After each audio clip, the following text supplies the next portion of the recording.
maquillée, un léger sourire. Voici la dernière photo postée sur Instagram au début du mois d'octobre par Justine Vérac, 20 ans. Sur les réseaux sociaux, la jeune fille, maman d'un petit garçon de 2 ans et demi, prend la pause. Alors qu'ils attendent de ses nouvelles, voici comment ses parents la décrivent. Une femme douce, sensible et joviale, qui accorde sa confiance facilement. Elle est un peu naïve. Elle est un peu naïve, elle est jeune, elle voit peut-être pas le mal. Tout le monde est gentil en fait avec elle et elle voit pas le mal en fait. Et elle se méfie pas forcément. Et après, on a eu beau la mettre en garde plein de fois, et même quand elle fait des sorties, de la route.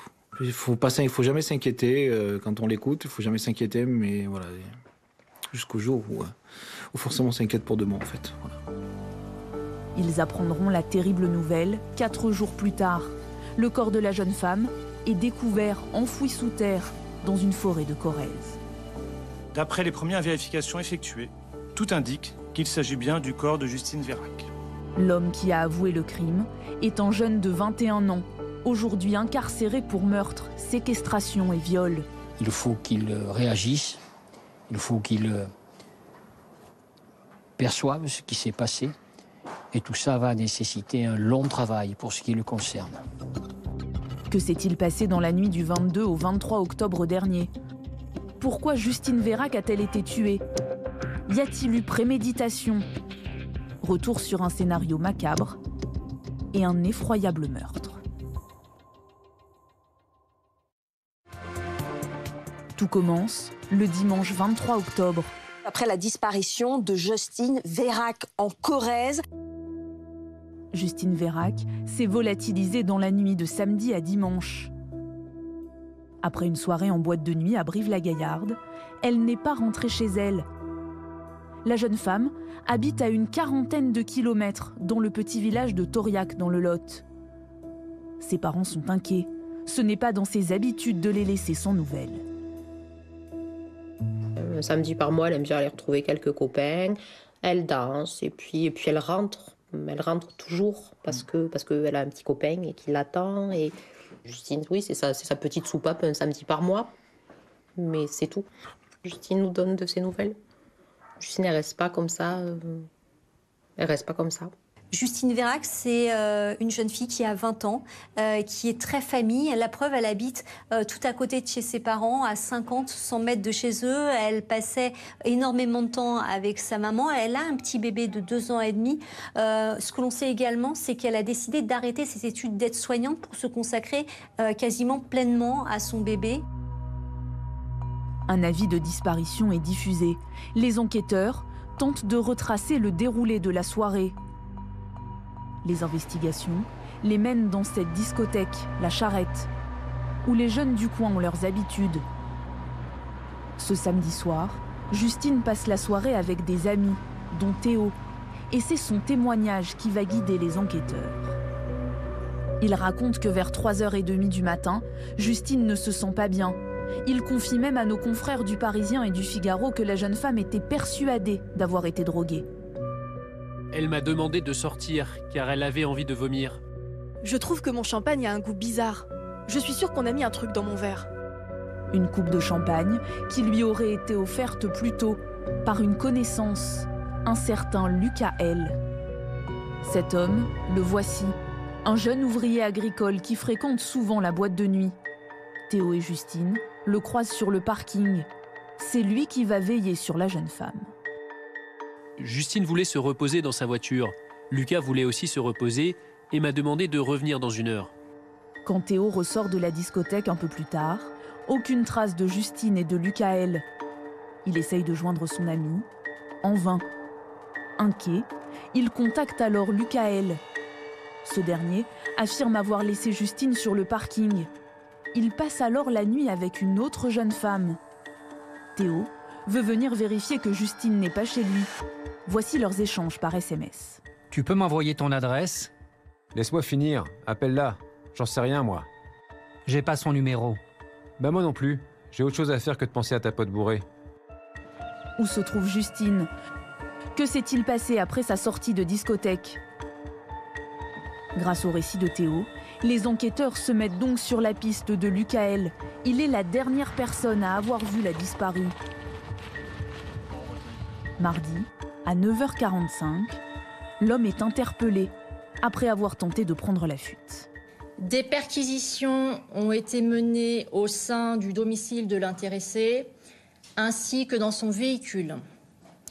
Des opérations de police technique et scientifique ont été effectuées, lesquelles ont permis de mettre en évidence la présence de traces de sang au sein du domicile de l'intéressé, dans sa chambre, mais également dans son véhicule au niveau du pommeau de levier de vitesse. Le sac à main de Justine est retrouvé calciné à côté de la maison de Lucael. Mais en garde à vue, il nie toute responsabilité et finit par craquer au dernier moment en livrant un récit partiel. Il va revenir sur cette soirée, il va dire qu'effectivement la jeune fille est venue chez lui, qu'ils ont eu un rapport consenti, qu'il l'a frappée, qu'il lui a donné un coup de poing et qu'à partir de ce moment-là, eh bien, la jeune femme ne se réveille pas. Il va voir qu'elle est décédée, il va transporter son corps à l'extérieur de la maison, prendre un engin agricole qui appartient à sa famille, à son père. Il va creuser un trou, mettre le corps à l'intérieur. Comment est-il passé à l'acte ? Lucael a-t-il prémédité son geste ? Qui est vraiment ce jeune homme en apparence sans histoire ? Formé à la menuiserie, tout juste diplômé d'un lycée agricole et passionné par les vaches limousines, il travaille dans la ferme de ses parents, où vit son plus jeune frère, sa mère et son père dont il est proche. La famille est installée depuis plusieurs générations dans un hameau, en lisière de forêt, à quelques kilomètres du village de Bénat. C'est une famille qui est très connue de Bénat, qui, le grand-père avait été adjoint à la commune à Bénat. C'est une famille qui est très impliquée dans la vie associative, dans le football. Lucas était au comité des fêtes. Voilà, donc une personne qui était toujours volontaire. Lucael a le profil d'un jeune de son âge. Il joue au foot, a une bande de copains, fréquente des filles, aime faire la fête. Jovial, sociable et gentil, l'avocat parle également d'un garçon équilibré. Moi, je le connais sous l'angle d'une seule et unique personnalité, c'est-à-dire un jeune homme au visage tout à fait classique, au comportement d'existence tout à fait classique, un individu bien inséré socialement, qui a une bonne éducation. Il ne m'apparaît pas avoir eu, en tout cas jusqu'à ce jour, et de ce que je sais, un comportement anormal ou ambivalent. Mais au fil de notre enquête, nous constatons que son portrait se fissure peu à peu. Une facette du garçon plus sombre semble déjà émerger durant son adolescence. Il a passé plusieurs années en internat dans un lycée et il était décrit comme assez chahuteur. Il s'est fait expulser à plusieurs reprises de salle de cours. Il s'est même fait expulser plusieurs jours. Dans cette petite commune rurale, les habitants n'osent pas parler devant les caméras. Mais une fois le micro éteint, ils racontent à notre journaliste l'autre visage de Lucael.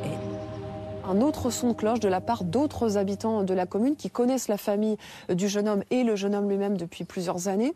Un monsieur nous a par exemple raconté que ce jeune Lucael, il était aussi connu pour être parfois impulsif, agressif. Il est connu aussi pour avoir incendié une grange d'une commune environnante il y a quelques années.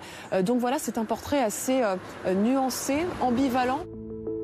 Lucael avait donc déjà effectué un séjour en prison, puis avait été placé sous contrôle judiciaire dans cette affaire d'incendie volontaire. Il avait respecté ses obligations. Il est désormais mis en examen pour séquestration, viol et meurtre. Contrairement à ses déclarations en garde à vue, les premières constatations établissent une pluralité de coups au niveau de la face, dont au moins un avec une arme contondante.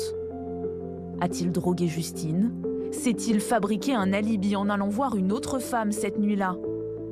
Plusieurs zones d'ombre sont encore à éclaircir. Depuis la disparition de Justine, le jeune homme n'a en tout cas jamais perdu son sang-froid.